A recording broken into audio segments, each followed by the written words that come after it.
m'appelle Véronique Laborde et j'ai créé une association qui s'appelle Cuisine pour l'âme. Je suis une maman aussi, désenfantée, je ne sais pas, il n'y a pas de terme, mais je suis une maman. Je reste une maman. On a dit maman un jour, maman toujours. Donc je reste une maman. J'essaye d'être le plus authentique possible.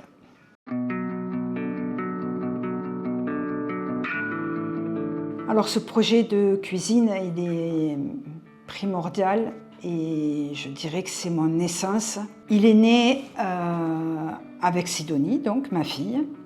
Nous avions un projet commun de créer une maison d'accueil où elle, comme elle allait être infirmière, elle dispenserait des soins et moi, je soignerais autrement avec des nourritures terrestres, j'ai envie de dire. Voilà comment est né ce projet. Elle avait même trouvé le nom, elle avait dit « de la terre à l'assiette ». Parce que comme je voudrais le moins possible transformer les aliments, ou en tout cas les sublimer, et prendre que des aliments avec une forte valeur ajoutée, j'ai envie de dire, c'est-à-dire des aliments le plus sain possible, le plus bio et le plus cultivés avec amour, nous voulions donc faire de la terre à l'assiette. Voilà.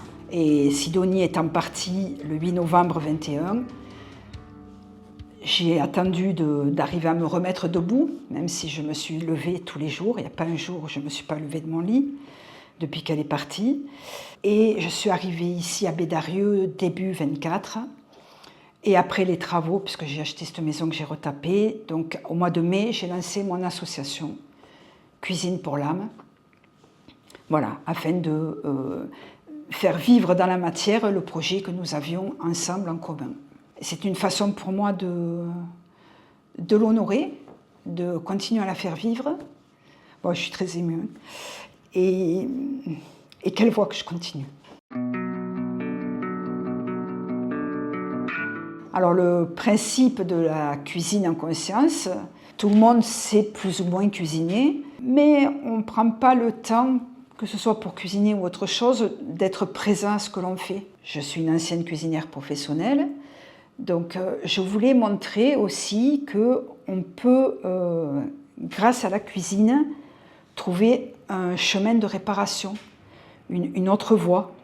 Et donc, quand on est en conscience, c'est-à-dire qu'on est pleinement présent à ce que l'on fait, on est ici et maintenant.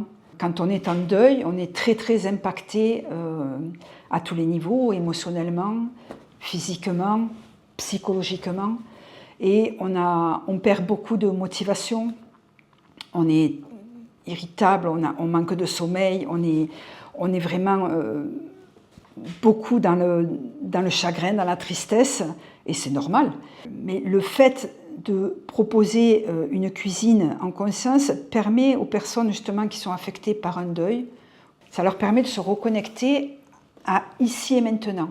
Et ça leur permet de se reconnecter aussi à leur sens, le goût, évidemment, l'odorat, le toucher. On a souvent un manque d'appétence évident, et donc la cuisine permet aussi de prendre soin de soi, de petit à petit retrouver un petit peu le chemin de l'envie, hein, en deux mots, être en vie et avoir envie. Et d'ailleurs, une maman de l'association des parents endeuillés, LML, les mamans lumineuses et les papas aussi, m'avait fait ce très beau retour en me disant tu m'as redonné envie de cuisiner. Et donc, je crois que c'est un des plus jolis compliments qu'on m'ait fait.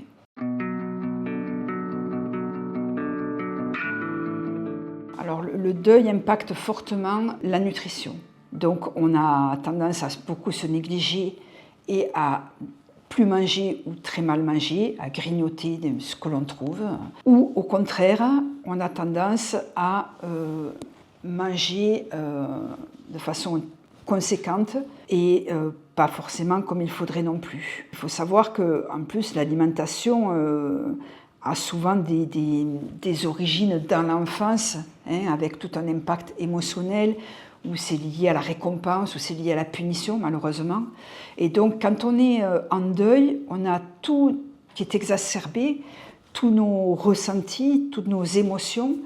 Et souvent, ça vient un petit peu titiller ces souvenirs d'enfance. L'impact du deuil sur l'alimentation, il est très important.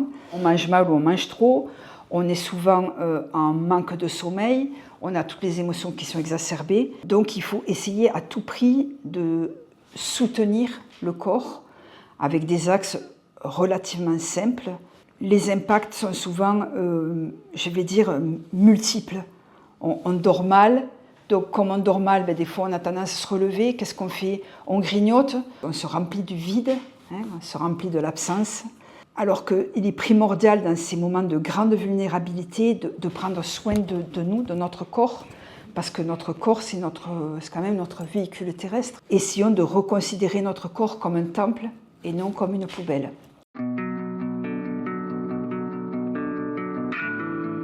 Il est vrai que quand on est endeuillé, on est extrêmement stressé. En fait, il faut avoir l'alimentation la plus équilibrée possible et la plus variée possible. Évidemment, il faut privilégier au maximum les fruits et les légumes, les fibres, les vitamines, les minéraux. Il y a 3 axes pour combattre le stress.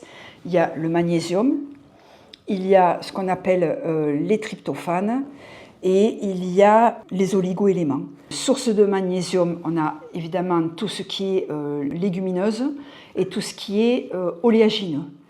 Tout ce qui est oméga 3, on retrouve les légumineuses, les oléagineux, les huiles bien sûr, huile de noix, huile de lin, huile de germe de blé. Et puis après, les tryptophanes. Les tryptophanes, c'est un acide aminé. Le corps ne sait pas produire les acides aminés, donc il faut l'aider. Le tryptophane, c'est le précurseur de la sérotonine. Et la sérotonine, elle intervient, c'est une hormone dans le microbiote, dans les intestins, mais c'est aussi un acide aminé essentiel qui aide à réguler le sommeil et le stress. On dit tout le temps que c'est l'hormone du bonheur. Manger équilibré et tout ce qui est tryptophane, il y en a beaucoup dans le poisson, par exemple, des petits poissons qui ne synthétisent pas les métaux lourds. Petits poissons, c'est sardines, harengs, maquereaux, voilà, foie de morue, des choses qui vont vous permettre de vous reconstituer. Eh bien, on peut mettre en place des petites choses toutes simples, parce que souvent on a tendance à se faire une montagne, ou quand on est en deuil, tout nous paraît une montagne, plus exactement. Donc moi, je suis très adepte de la théorie des petits pas. Il faut être doux avec soi-même, bienveillant, et pas avoir des exigences démentes. Donc on peut essayer, par exemple, de manger à des heures régulières. Déjà, ça va nous aider. On peut essayer d'éliminer le grignotage. Ou si on grignote, on va grignoter plutôt une pomme avec un yaourt, pour ne pas avoir un apport de glucose trop important d'un coup qu'avec la pomme qui est quand même pleine de sucre avec le glucose. Donc on va manger une pomme avec un yaourt au lieu de manger des biscuits. On fractionne les repas, on mange des petites quantités, mais on essaye de manger équilibré. Et si on a tendance à trop manger, eh bien on va manger plus de légumes, plus de fruits, plus de produits laitiers. Par exemple, au lieu de manger beaucoup de produits carnés, ou beaucoup de graisse, ou beaucoup de chips, ou beaucoup de choses qui ont un apport nutritionnel inutile. On essaye aussi, tous les jours, de prendre l'air, d'être dans la nature. On essaye d'avoir un petit peu d'activité physique. On n'est pas obligé de commencer direct par un footing de 2 heures. Mais tous les jours, 10 minutes après chaque repas, déjà, c'est énorme. Ça met en face le péristaltisme, c'est-à-dire le fait d'avoir une activité après le manger, ça commence à activer déjà la digestion. On peut aussi prendre son temps, on prend son temps, on mâche. Donc déjà, le système, on active les enzymes salivaires, la prédigestion, le fait de manger en conscience, doucement, en essayant de déguster. On peut essayer de mettre des petites choses en place petit à petit. Se faire aider aussi, quand on en a besoin. Pas hésiter à se faire aider. Et pour les courses, et pourquoi pas prendre des cours d'atelier culinaire pour se redonner justement la motivation, l'envie, le goût, les idées. On a quand même la chance, dans nos pays occidentaux, de manger à notre faim. Donc c'est aussi ne pas oublier la gratitude. Évidemment, on a perdu quelqu'un de cher, mais on a quand même la chance, nous, d'être là, de continuer. Donc honorons cette vie que l'on a, qui est précieuse. De toute façon, on n'a pas 50 alternatives. Hein. C'est où on abandonne, ou si on est là, on continue. Il faut à mon avis, c'est pas il faut, mais on peut essayer d'honorer la personne que l'on a perdue. Et donc être en gratitude aussi pour tout ce qu'on a partagé, tout ce qu'on a vécu ensemble. Et être en gratitude pour tout ce qui nous est offert. Les nouvelles rencontres, honorer notre assiette. En fait, l'idée, c'est de se reconnecter à soi, à son corps, au plaisir de partager, de déguster. Et une des méthodes, c'est de venir assister à un cours, de prendre un cours dans mes ateliers culinaires. C'est une merveilleuse façon aussi de créer du lien social, de partager. On partage la peine, mais aussi on partage les solutions, on partage le plaisir d'être ensemble, le plaisir de continuer, et ça crée souvent de très belles amitiés. On est tous ensemble, on choisit ensemble une recette et on l'élabore ensemble. Voilà. Et après, évidemment, on a la dégustation qui est quand même le pendant le plus sympathique. Et j'ai eu la chance et l'opportunité, grâce à l'association Les Mamans Lumineuses et les Papas aussi, de donner des cours d'ateliers culinaires en visio. Et nous avons décliné cet atelier avec une progression. On est parti des basiques jusqu'à l'élaboration de douceur. Et j'ai eu vraiment de très très jolis retours. Et je ne me suis pas rendu compte, mais je m'en suis aperçue après qu'en définitive, ça m'avait aussi beaucoup aidé. Et en plus, c'est ludique. Voilà, on voit tout le temps la cuisine comme quelque chose de très compliqué, mais en fait, ça peut être très ludique.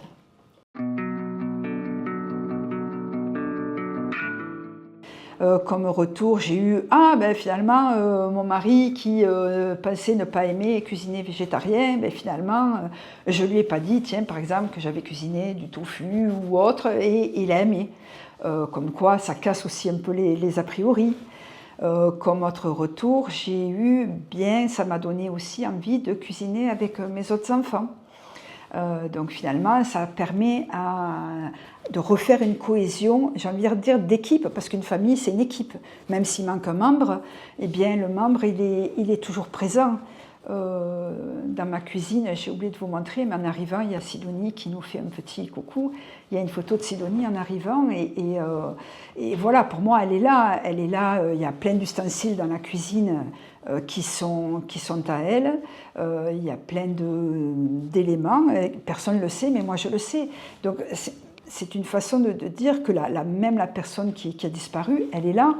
Et c'est ce que j'ai eu comme retour de personnes qui m'ont dit eh bien voilà, je l'ai sentie présente ou présent à côté de moi dans l'acte justement nourricier.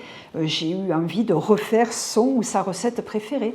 Elle adorait le crumble, je le dis en présent, elle adorait le crumble noisette avec une sauce à la mangue que j'avais mise au point par mes soins. Et ça m'a hyper touchée de le refaire. Et donc j'ai proposé aux familles endeuillées de réaliser la recette emblématique de leur fils ou de leur fille qui est parti. Parce que c'est une façon de dire « je t'ai pas oublié, tu aurais adoré, tu es encore avec nous ». Et ça, c'est le plus beau des cadeaux.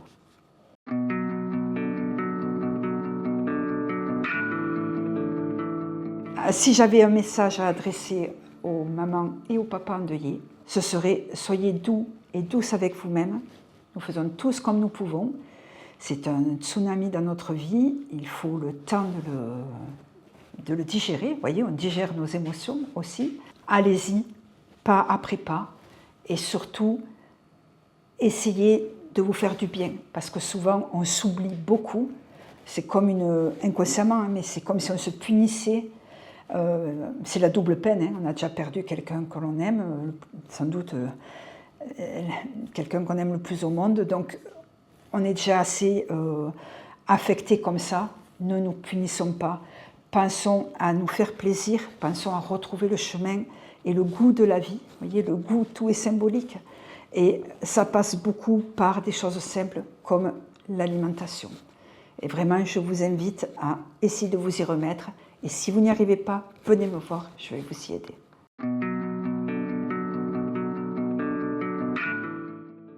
Alors, quand je pense à ce que doit se dire Sidonie, ma fille, d'abord, je suis hyper émue. Et c'est très bizarre, aussitôt, je la sens. Je me sens directement reliée à elle. De toute façon, on a toujours été liés. Je suis sûre qu'elle me voit. Moi, je crois à la survivance de l'âme. Je crois que la conscience, elle continue. C'est dur pour nous qui restons, en fait. Je pense que c'est plus dur pour nous. Je suis persuadée que nos enfants, que le voile, il est très ténu, en définitive, que le voile, il est très mince, et qu'eux nous voient. Comme je sais qu'elle me voit, et qu'elle aurait détesté que je sois au fond de mon lit, ou quand je passe des journées à pleurer, parce que ça m'arrive, je l'entends me dire « Oh, allez, hein, on y va, quoi. Hein ». Je pense qu'elle est très contente de me voir continuer, et surtout d'avoir donné vie à ce projet que nous avions en commun. Et en tout cas, ça m'aide à rester en vie. Elle est contente et elle doit bien rigoler parce qu'elle avait beaucoup d'humour aussi.